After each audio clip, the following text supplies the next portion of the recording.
Well, after church, little Johnny tells his parents that he has to go and talk to the minister right away. And they agree, and the pastor greets the family. And Pastor, Johnny said, I heard you say today that our bodies come from the dust. That's right, Johnny, I did. And I heard you say that when we die, our bodies go back to dust. Yes, I'm glad you were listening, son. Why do you ask? Well, you better come over to our house right away and look under my bed, because there's someone either coming or going.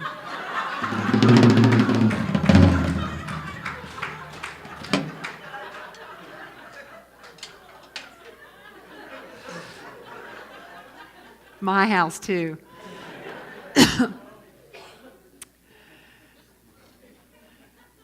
So did you have a happy Valentine's Day? Did you have a good one? Did you hang out with somebody that you love? Yeah, yes. Did you have chocolates or wine or? Yeah. Both. Well, around this time of year, it seems a lot of us ministers like to talk about love, because this is just an opportunity for us to do that. Because it's kind of in the forefront of our awareness, our expression of love, because Valentine's Day is one of those, regardless of whether you think it's a Hallmark invented holiday, for us to overtly share our love in the unique ways that we do. And, as I was looking at this topic, I thought, gosh, how many talks have I written over since 2008 and before, when I was speaking in churches, about love? I was like, so I thought, what is another way that I can talk about it with you today? Because, love's kind of a big deal. We sing about it in love songs. We cry for love, we buy for love, we die for love. What makes love so special? Well, I don't think there's anything more impactful to a human being than love.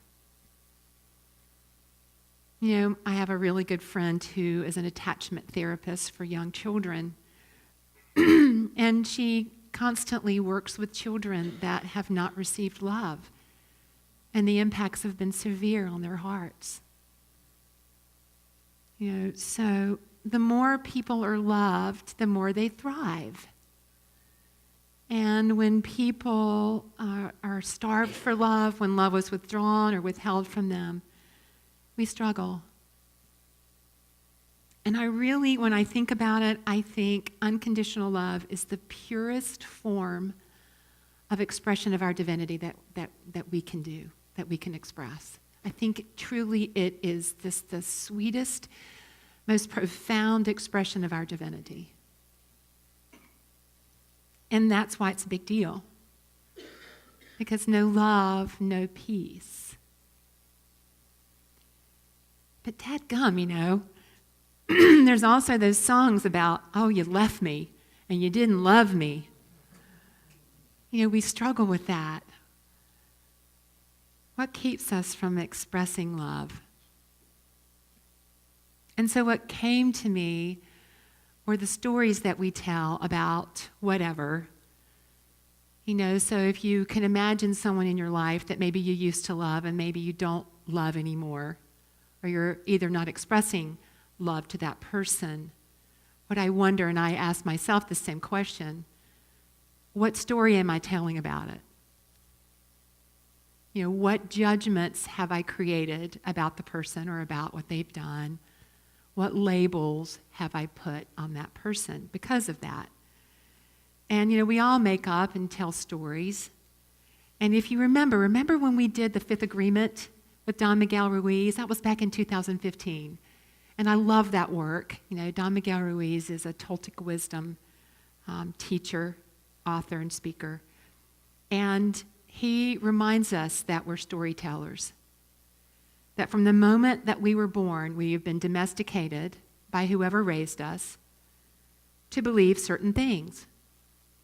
And as a result of being indoctrinated with beliefs and judgments and labels, we took them on as what's true. It begins to be the story we tell over and over and over again, and we start to see each other through the lens of our stories. And what we see around us is the result of living from these stories, right? Remember, I think a couple weeks ago I said we see in the world what we carry in our hearts. So I know the reason that I judge and I keep telling a story about someone or a situation is because, dadgummit, I want to be right about it. Right? Can anybody else join me in that? Nah.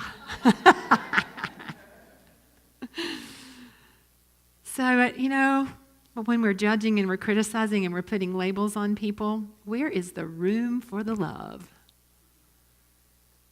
To make room for love, we got to begin to question those beliefs and judgments and labels.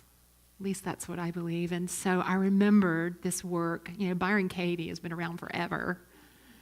And she's written several books about this whole idea of questioning our judgments. And she calls it the work. And so the work consists of 4 questions.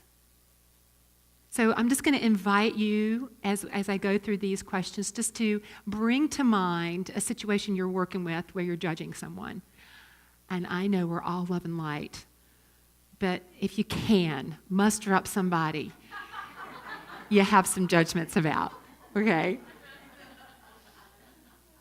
All right. So you have judgments about someone. Is it true? Now, that's the first question. Is it true? Now, because I did this exercise, and I was like, yes. It is true, dadgummit, because I have this evidence and this and this and this and this and this.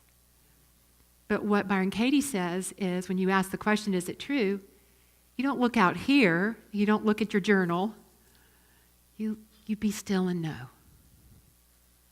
You take a moment, you be still and you know, is it true? And the second question is it absolutely true? In case we kind of wheeze past that first one. And the second question, which I in my mind, I reframed that question to say, is it absolute truth? Because in my mind, there's not too many things in the world that are absolute truth. My big banner of absolute truth is that every single one of us is divine and whole. That's my big absolute truth banner. Is it absolute truth? Then it starts to kind of fall apart a little bit. Third question. So when you have that judgment, when you have that thought, how do you react when you have that thought? What do you feel? What do you do? What do you want to do? Such as maybe you withdraw. Maybe you withhold your love and affection. Maybe you feel angry, resentful, or anxious or worried. How do you feel when you have that judgmental thought? And the fourth question is, who would you be without that thought? Who would you be? And how does that feel for you? See, I really love those questions. So is it true? Is it absolutely true? How do you feel? How do you react when you have that thought? And who would you be without that thought? And see, when we start to do that level of inquiry, it's interesting how the story just seems to shift a bit. The judgments don't have the same intensity. And there's actually some room for us to express our love. Because, folks, like that beautiful song, Heal the world's calling for our love. The world is calling for us to let go of our judgments, our stories, our labels.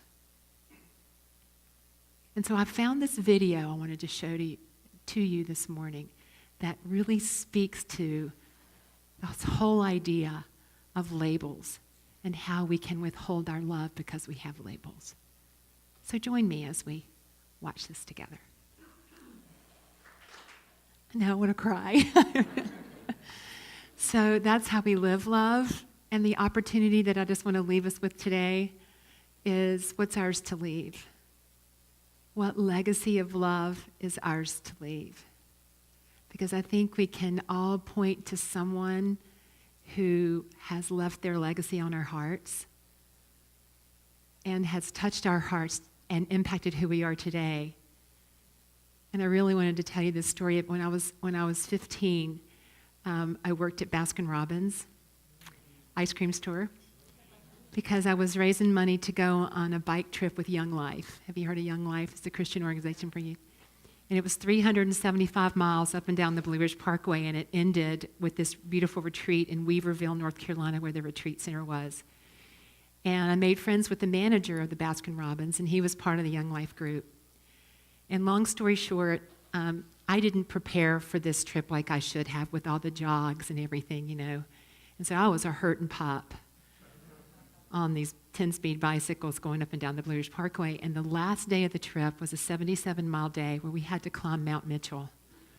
If you don't know Mount Mitchell, it's the highest peak in the Appalachian Mountains. It's the highest peak in the mainland in the eastern part of North America. It's almost 6,700 feet. And so Bill, the manager, was my group leader. And he had been struggling too. And here we are. And there were 200 kids on this trip, and they had all gone, and it was Bill and me. And, you know, it touched my heart because he said, I will not leave you. He was crying. I was crying. We cried every mile up that dadgum mountain. People were passing us. We were going through the clouds, and they're like, good luck. And I made it. I think I put that 10 speed down for about 10 years.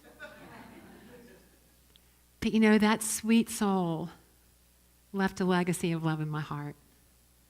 And it's impacted who I want to be for other people. I don't want to leave people either when they're struggling. So ours to live and ours to leave. So let's live it, folks. The world's calling. And let's just get clear. We can leave a legacy. Every person that we touch is our legacy. And when we set that intention, we can make a powerful ripple effect in the world. You think? You think? You know. Awesome. I could say so much more, but I think you get it. Let's affirm together. My life is a legacy of love, and so it is.